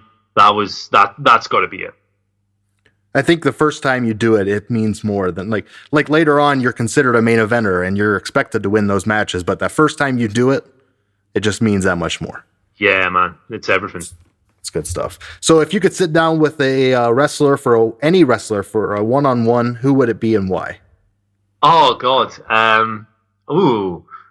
that's a tough one. He's not necessarily like the greatest intellectual of all time or anything, right? But the wrestler I like listening to talking about wrestler the most, like all of his shooting interviews are tremendous, must listens. Kevin Nash, like, yes, he's not even a guy I like Kevin Nash, like I like him, but I like his attitude towards the business about just squeezing as much out of it as he can and like treating it like a piece of shit at times. And I think that guy's a really fun guy with a unique take. Like, he's not an idol of mine or anything, but I think he'd be a fun guy to have a few beers with. Like, he's just such a fun guy. Like, I was watching a random episode of Thunder the other day, and he was in like the opening segment, and within 5 seconds he'd broken kayfabe into a million pieces. And, like, he was all big and jacked up and stuff. I think that'd be fun, man. Like, he just seems like a fun dude. Or Chris Jericho on a similar note. Yeah, just a really good mind. So the next question is from @Judge Megan. You know her as Marie Van Claudio. Of course. Megan. So what's one thing that has kept you going in e-wrestling? Addiction. Me and Stevie. Recently. That group chat. Yeah, it's just the people, man. Like, it's little things like just shit. Like today we're on Skype and we're like talking back and forth, and like I might talk to Colin on Facebook one day, and then like me and Linz will have a conversation the first time in 3 months. It's the people, it's the connections, and it's like the networking and the little communities and the friendships and so forth that you've built, and being able to like reconnect with people. And that's always been the main pool of it for me. Like storytelling and stuff, like I love doing all that stuff, and I like writing and all that, but it's always the people. I always come back to the people. And probably until all you people like die or something, or just stop talking to me. Like, it'll keep happening, man. She's got a couple questions. How did you make Kale Murray such a great babyface in Wrestle UTA? Oh, thank you very much. Basically, for me, like, the best babyfaces are always really flawed characters who have endeavor and fight and spirit. And, you might have beat me this time, mister, but I'm going to get back up and I'm going to beat you next time. That kind of attitude.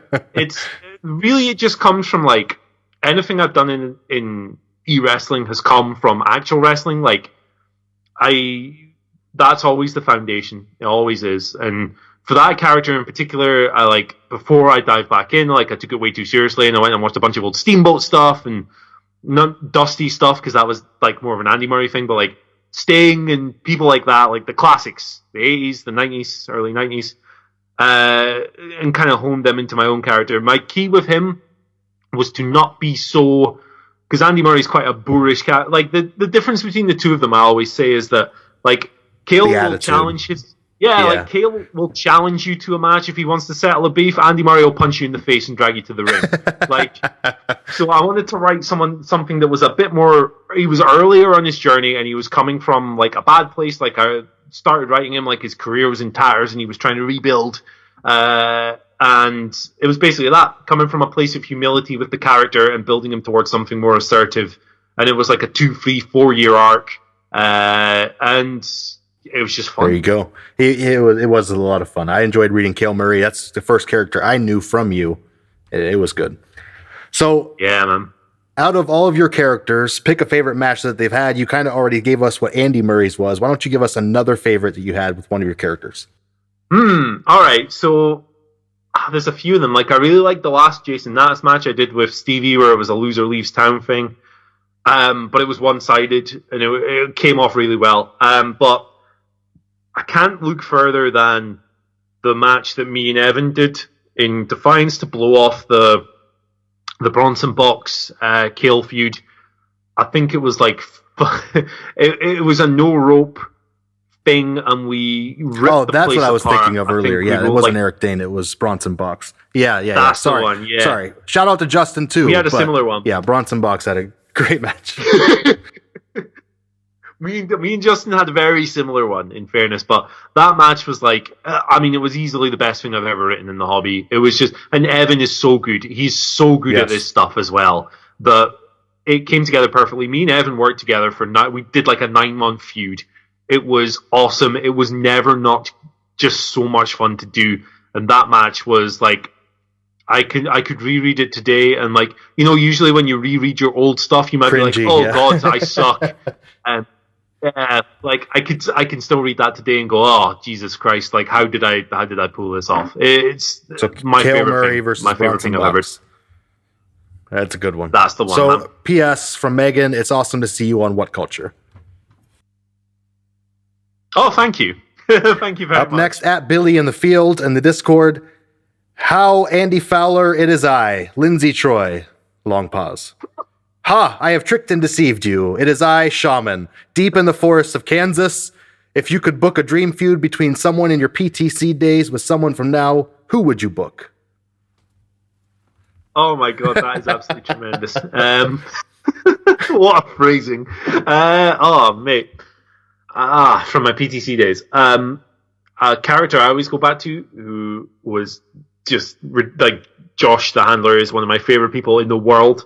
We met him actually. Oh, yeah, we did. In Chicago. Yeah, it was tremendous. Linz was there as well. It was a good time. And then we did karaoke with Al. And New Japan was oddly on at the bar. Yeah, what a weird time that was. It was good nights, though. It's Josh who handled Garbage Bag Johnny. I would like to see that character interact with literally anyone. But I think him and Eric Dane is just so weird that it would be the best time of all time. There you go. At Rosseron. This is Ross from Defiance Wrestling. Oh, hello, Ross. I'll try to ask you a legit question amongst these jokers. Which world title run of yours are you most proud of and why? You already mentioned it's your GCW one, but go ahead and answer why. Yeah, that's probably that's kind of the one because it was the first long one. It was the first one that meant anything. It was the first one that had proper angles and storylines, matches and stuff that I'm really proud of. But like, as far as like the writing quality and stuff goes, obviously you get better as you do this. My Fist of Defiance one probably from a quality perspective blows that one out of the water. I think that was just so much fun. It was at a time when, a few people had left Defiance and stuff, so I felt a little bit of pressure. I was like, okay, I've got to produce some really good stuff here because, we can't let standards slip. When people, because I'd inherited it from Curtis Penn, who took it from Linz, who took it from Bronx, so it's like really good, great people. But that was, from an output-wise, that was the best one. There you go. At Jake in the Discord, Andy, what is the best firearm GIF to use in a roleplay, a Glock or a sawed-off shotgun? A Glock, man. You can't hold a sawed-off shotgun sideways is the problem. So, what a question, man. That's fucking tremendous. At Alex Smiley, when are you going to hashtag get in the bin? Oh man, I've been putting people in the bin for decades. Quality. Where the fuck has that come from? No idea. We're running through them, man. We got a ton of questions, so awesome. At User Poets, this is our good friend Pizza. What did you expect to happen in your CWF return? Oh no, he's gonna make me upset people. Not what happened. That's the political answer to that. I'll tell you. I'll talk you through it. Because otherwise it's just like an inside joke or whatever. So it was kind of like I knew Justin Rischel who ran CWF, and I'd known him. Yeah, I'd known him for like 20 years, and like we'd always got. Justin's a really nice guy. He's a really genuinely nice guy, and he always has been. And he'd asked me a couple of times, and I was like, man, nah, I can't do it. But then Justin Taylor was like, me and Evan are here, and maybe we could do something. And I was like, no, man, I'm not going to do it. But then like a month later, I was like, no, I'm going to fucking do it. And I showed up like I just showed up in their little Royal Rumble thing. Like, I didn't even tell Justin Taylor. I was like, I'm going to surprise this motherfucker. And I showed up in it, and I won it somehow. And I was like, oh shit. I've got to be like a world title guy now. But as it kind of progressed, like, and it's no shade on Rish if he's still out there. I think he deleted his Facebook, but like, I haven't spoken to him in a while. But it's no shade on him. But I think in that place there was a lot of dramatic people and a lot of cliquey people and a lot of people who had issues when their way of doing things was challenged. So if they got certain negative feedback, they'd, even if it was constructive, they'd fly off the handle. And there was some issues there with clashing with Justin Taylor, who I am obviously very good friends with, and I'm going to stick up for in an argument when I think he's right. But there was some nasty, cliquey stuff came in, and Rish had a bit of trouble dealing with that and keeping certain cliques within the place under wraps. And I think I was there for maybe 6 weeks, and by the end I was just like, I am in my 30s. This is bullshit. I am leaving. I thought I would show up. I thought I would finish like 10th in the Rumble thing, and I would have a couple more matches and maybe work with Justin. And what happened was really stressful and rubbish and not fun. There you have it. Number 2 from Pete. What was the motivation behind Kale Murray? Was it trying something new, or was it expanding on Andy Murray's story, or something else entirely? Yeah, it was literally trying something new. So Andy Murray has always been the Dusty Rhodes, fiery, big talking, flamboyant almost, really charismatic, just wants to fight your face off at the same time kind of character. And I wanted to do something a little bit more subdued and different and coming from a different place. Also, like, Andy had 2 Hall of Fame rings and like all these world titles and stuff. And I wanted to kind of build from the ground up as well and just, write Ricky Steamboat for a while and try and craft a different kind of face. And I think, the characters are substantially different as well to show that kind of worked. So his third question is, what handler or character have you never worked a program with that you really want to? Oh, my goodness. I'm in the position where I've pretty much worked with almost everyone, but one guy I always wanted to work with, and I mentioned him earlier, was Aaron Dillon, who's another guy who I always got on really well with. We disagreed a lot, but we were fucking adults, so we just talked it through. But he was a tremendous writer. He wrote tremendous wrestlers, which I always appreciated as well. He was a guy who I always wanted the chance to do something with. Just never happened, unfortunately. Good answer. Next one's from Brunk. Let's just put it. It's at Dan Ryan. He's got six questions for you, so let's rapid fire them. Big greedy. Yeah, he is big greedy. What made you decide to come back to the game? You guys. We did. That group chat. That's literally it. Yeah, 3 of my best friends said, hey, do you want to do the thing? And I was like, yeah, okay. Number 2, what made you leave in the first place? Just burnout. Simple burnout. I think it happens to everybody. Number 3, whose accent is sexier, yours or Colin's?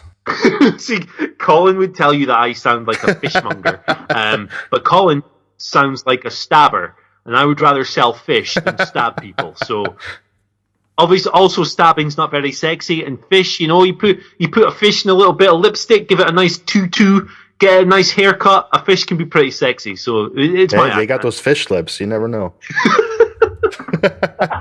Fuck's sake. Number 4, better UK, the United Kingdom, or the University of Kentucky? The UK kind of sucks. Scotland is tremendous. And the city of Newcastle upon Tyne, which is my home city now, is tremendous. But I've never been to Kentucky. The KFC is pretty good for us, so I'll say University of Kentucky. It is the bluegrass state. Yeah. Number 5, your favorite people in the hobby, and why am I one of them? Oh my god! All right. So it's kind of hard to list everyone because I'm gonna forget people, but you, Stevie and Jay, obviously, Josh, Garbage Bag Josh, Justin Taylor, Linz, Colin, Billy, GCW people, Roberto, Dan, Sackett, Jace, Ben Teeter, Ben Teeter, who was the Fed head, Evan, Brunk, me and Brunk we go like a year without talking between Fed and stuff, but like we get on really well. We have similar mindsets. Pete, Gary, who's in HOW now, Shane from GCW. There's too many to really like. I like everyone apart from like 6 people who I fucking hate. And you know who they are. All right, name the 6. No, I'm kidding. Speaking of number 6, the 6th question and the last one from Brunk. Best head of red hair, Sheamus or Andy Dalton? Oh, Andy Dalton is the American football Bengals quarterback. That's my guy. I know that guy's face. He plays for the San Francisco 69ers. And Hey. Come on now. The Egg Ball team from Cincinnati. That's the one. I know him. Sheamus. Sheamus there is you go. Tremendous orange head. He's doing that just to pull my fucking leg. He is, man. All right, up next is at JMan2K3. You know him as Scott Stuvens. Scott Stuvens. Yuck. Andy. Yuck. Andy, you've done a lot in your career. What's the one thing you regret not accomplishing, or a wrestler you wish you would have worked with? Also, how does it feel to be back role playing? One thing I wanted to accomplish, I would have liked to have had a better run as a Fed head somewhere. Because the first one I had was a good just, one. Like screwing around. The second one was pissed everyone off until it lasted a while and just wasn't a great time. I would like to have had a proper run as a Fed head at some point. I'm never going to do it now. That door is closed. What was the second part of the question there? Sorry. How does it feel to be back role playing? Weird. Weird as hell. Right? Really weird. It's strange, but I mean, I hate to use the phrase, hey, it's like riding a bike.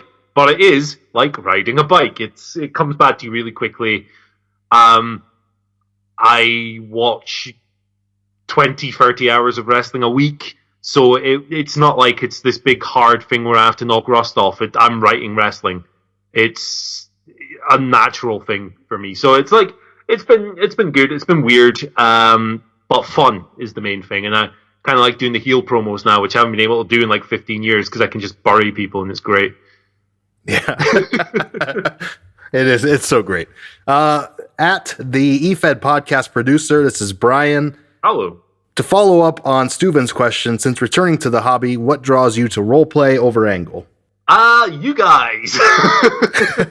Me and Stevie. Yeah, honest to God, if you guys had said, hey, we're going to Defiance, it would have been Defiance. Or I think you're there already. Yeah, you're the Fist. I am the Fist of Defiance as we currently record. Stevie is not in Defiance, but yes. Okay, but I'm still doing the Angle thing. But yeah, Stevie wanted to come back, and he decided he wanted to roleplay, so that's what we roped you into. Yeah, basically, man, I didn't have a say in it. It was wherever you guys were, I was going to go. Like, you could have said anything, and I would have, apart from, like, you know, CWF, which me and that place just don't mesh. But anywhere else, I would have been like, regardless, Angle, hybrid, whatever the hell, I'd have been there. Sorry, Brian. Blame it on Stevie. Yeah. Sorry, Up next... Up next is back to Stevens. To follow up on Brian's question, did you check Stevenspedia when you made your decision? So this is a relatively new phenomenon. Someone's going to have to explain Stevenspedia to me. What is this? Stevens got a Twitter account that he posts historical e-wrestling things, mostly high octane, but he calls it Stevenspedia. Oh, okay. And some of it may be slightly skewed towards Stevens. Of course. I love Stevens. He's such a...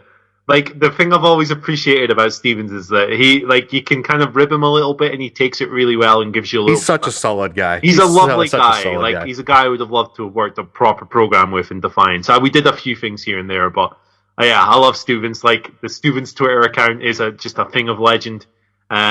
It's fun. But, like, that's actually a really cool thing that he's doing, man. Like little historical facts. I had no idea, because...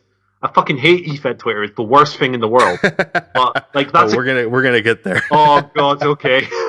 That's in our word association game at the end. Okay, cool. Let's keep it rolling. Very good. All right, at Lee Best on the Discord. What does Andy Murray look for in an Efed before committing his valuable free time? And how bad did you want to punch Stevens in the fucking throat?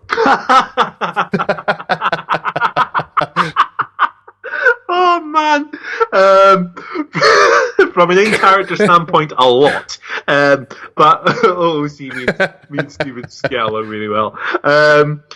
What do I look for? My friends, a good vibe, people I know, people I've worked with before. I like a mix of people I know and people I've worked with before, and people I've never worked with, and it's a good blend. Results need to read well, they need to look well, look good, high quality role plays, a schedule that isn't going to make me insane. Just simple quality things mixed with a good community, mixed with names that I recognize, and Stevens. And Stevens. All right, moving on from Discord to the Twitter questions. We've got at Laurel's Girl, why is Conan the Barbarian so awesome? Please answer in haiku. I'm not answering shit in a haiku. Because this grey skull brings all the Skeletors to the yard. Is that a haiku? There you go. I like that. Yeah. All right. At C. Farthington, do you have a brand new combine harvester? Yes, and I'll give you the key. Oh, be careful. I heard he's not too successful around those combine harvesters. Oh, he ain't, man.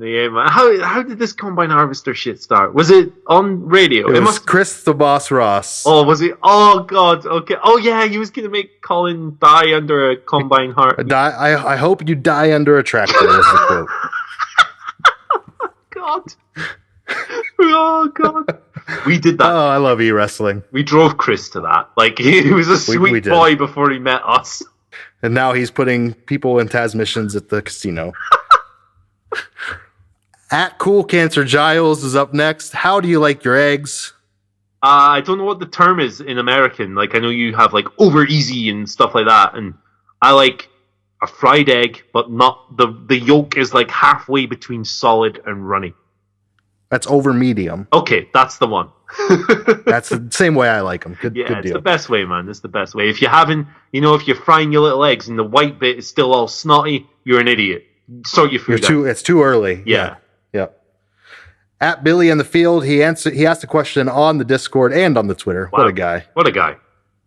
Hello, everyone. This is Jeff from NorthernOhio.com, and these are the 3 most underrated and overrated e-wrestlers from Primetime Central.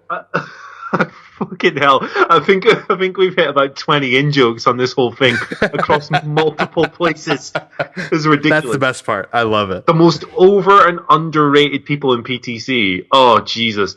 Underrated. I mean, I have a default answer for underrated. It's Jace, who handled Jordan White, who is comfortably the best writer, the best pure writer I think the hobby has ever seen. Like, I don't even think it's close. He was absurdly good.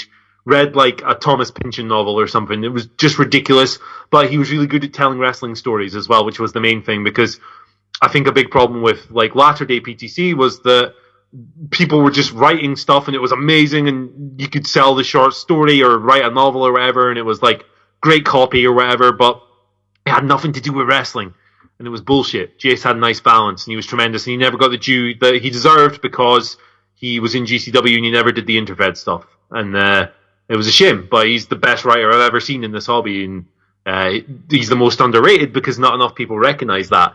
There was a guy in Defiance called Obina. He handled Easton Hall. A really, really solid, concise guy. Lots of different characters as well. There was another guy called Steve. I think his character was called Diego Foster. He was never in a lot of places. He showed up for like 2 role plays and then vanished off the face of the earth, but he was a tremendous writer as well. Just never stuck around. He'd vanish after a show. I don't really know if I want to answer overrated, but I'm gonna.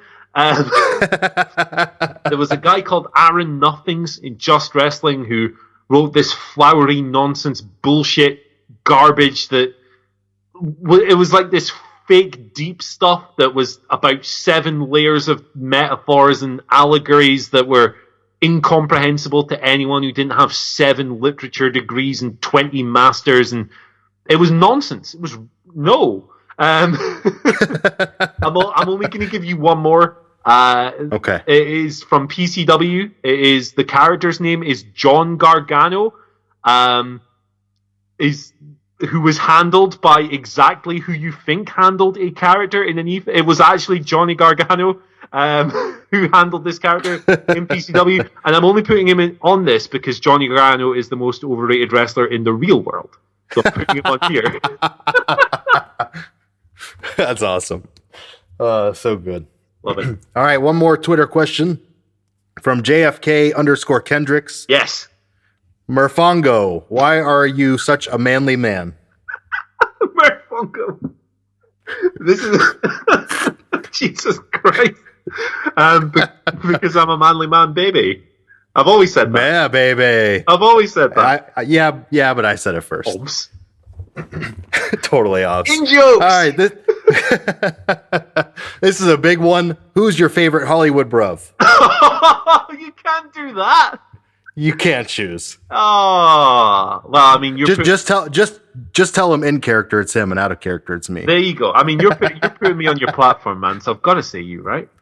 See, there you go. Sorry, Stevie. Get your own podcast. Yeah, fuck off, Stevie. We'll show you next week on the show. Get in. His last question. What's your perfect big breakfast combo?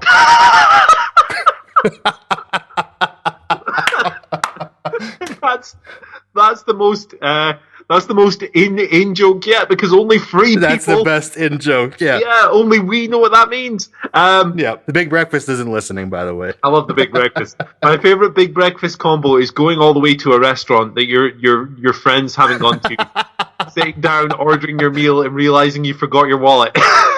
Oh no. That's my favorite big breakfast combo. I'm sorry. Oh no. I'm sorry to the breakfast, but man, that was hilarious. That was epic. And the 6 a.m. McDonald's runs every morning hungover. Oh hell yeah, man! What a time! What a good time! What a good trip that was, man. Well, I'll never forget it. Absolutely. All right. Well, we've reached the end. We're going to hit you with word association. Are you ready? Yeah, let's go. I'm going to hit you with a word. You're going to give me your first comment. We've got about 20 to 30 of these things. Oh my god! All right, let's roll. It's madness. Wrestle UTA. Zoo. Wrestle show. B show. Chris Hopper. Papa Grande. Papa Grande. Barney Dog. He stole my root beer, Barney. Oh my god. Victory. The A show, yeah. A show. E-Wrestling Twitter. The worst thing in the world. Delete your account. I hate it. I hate it. Delete your account. Yes, everyone. I'll delete mine. I'll delete mine if you delete yours. Oh. Old school wrestling. Better than most modern school wrestling. There you go. WWF. Pandas. Bobby Dean. Booby Dean. Yeah. Birthday cards. New Japan Pro Wrestling. My favorite thing in life. Yes. A 6-sided ring. Nonsense. Doesn't need to exist. Get rid. Cecilworth Farthington. Got his briefcase stolen by Jack Hunter and still hasn't got it back. Eric Dane. Ric Flair. Woo. Chicago's Green River. Anxiety. Because that Patrick's Day parade that we went to was the worst experience of all time. And madness. He said, fuck this very quickly and went and got drunk instead. But yes. Anxiety. John Sector. Hard because I didn't get to really interact with him much, but very good, I think. Yeah, that was terrible. I'm sorry. Pete's book. Buy it. I did buy it. It's one of E-Wrestling's greatest memes, and I also bought it. It's the greatest meme. Perfection. Severely underrated heel. There you go. Krang. KKK. KK Krang, baby. God, Krang. Yeah. Forgot about that, dude. I have no place in this hobby. Oh, that's the other one. You have no place in this hobby. Yeah, no. Let's hit that one. Madman. Yes, I have no place in this hobby. Global. What's the bit? Did you know that not only is it a hybrid of roleplay and angle, it is also a hybrid of wrestling and mixed martial arts?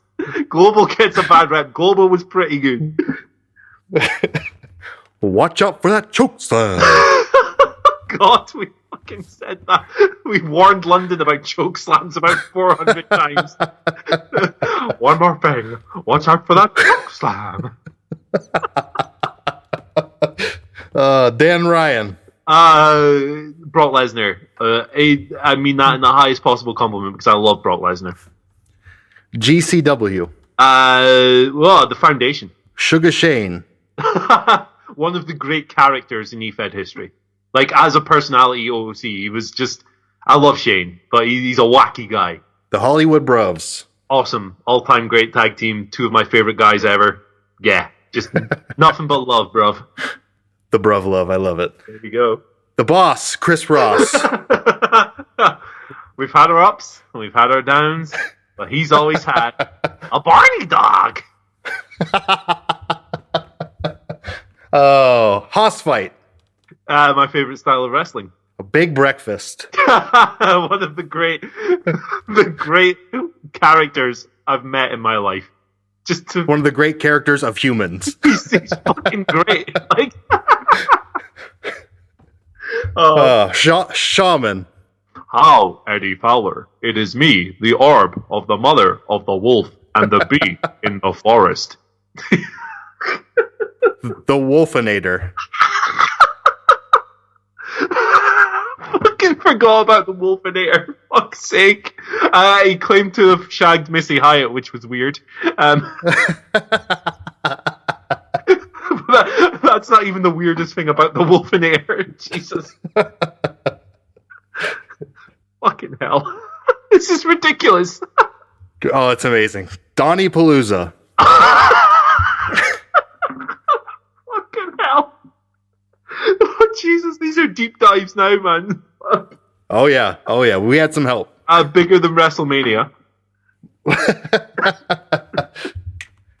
Hashtag text from Skymont. Oh, hey, baby, you want to come over and see my light tube? Is that a light tube in your pocket, or are you just happy to see me? That's the one. Chaka Khan.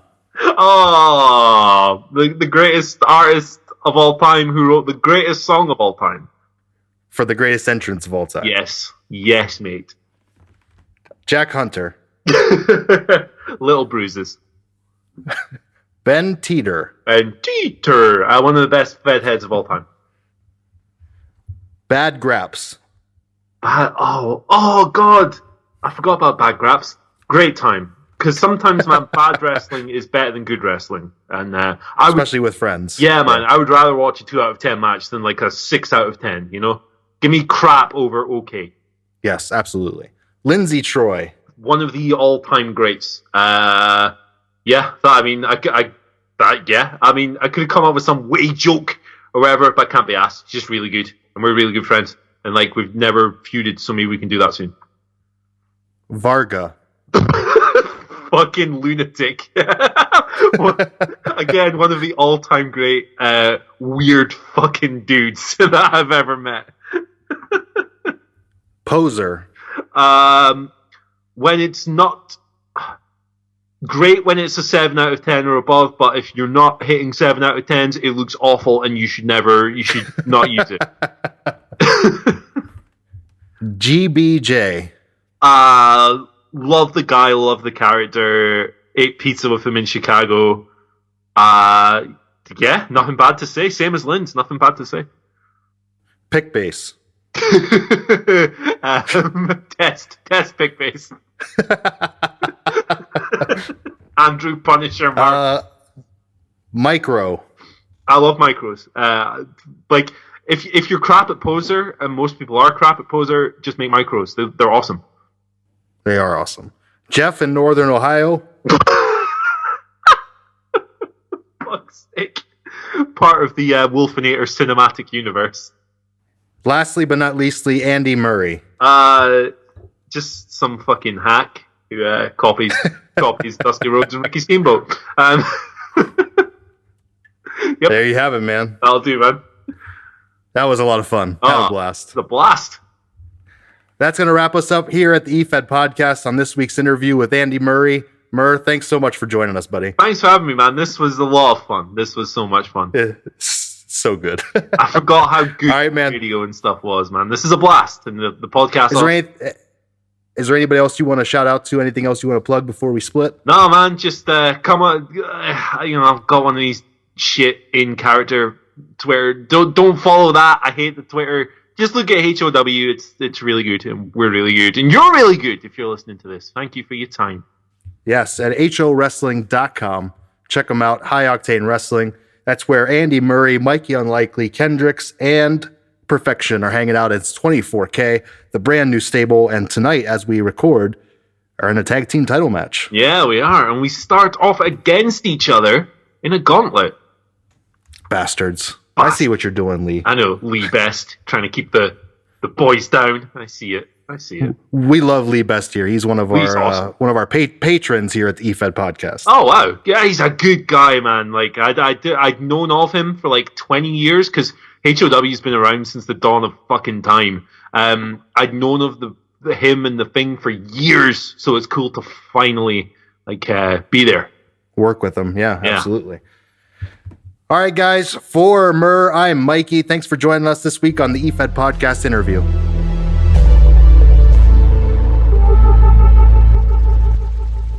And that's going to wrap us up for another edition of the Efed podcast. I want to thank our great sponsors, EWC at EWC4life.com, Extreme Wrestling Corporation, a great role play fed. I want to thank DefianceWrestling.com, a great angle fed. No matter what you're looking for, we got something here at the Efed podcast. DefianceWrestling.com, a great angle fed. Getting ready to start up a new chapter of Defiance Wrestling with Mikey Unlikely as champion. That's right, baby. Want to thank WeAreSplat.com, always contributing their stuff and putting their stuff on our show and spreading the good word. They're great people over there, and they're putting on some very, very interesting projects that you should check out. Unique and original stuff at WeAreSplat on Twitter and WeAreSplat.com. Want to thank Andy Murray, my buddy Murphisto, Murfongo, the Murmeister, for taking the time to jump on the show and do an interview with us. We had a lot of fun. I want to thank Brian for taking the time to produce the show this week. Guys, check us out everywhere you find your podcast. Check us out on Twitter, the Efed Podcast. Check out the Discord. Check out the patreon.com/Efed Podcast.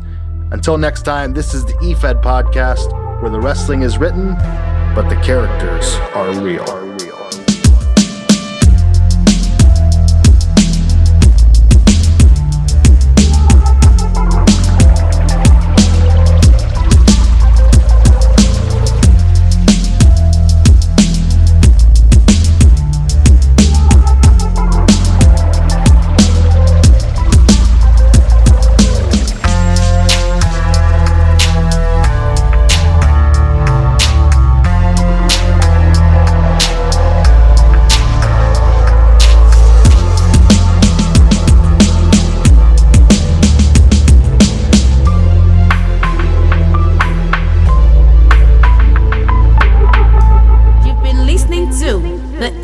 Podcast only on the Atomic Dropcast Network, presented commercial free on Patreon.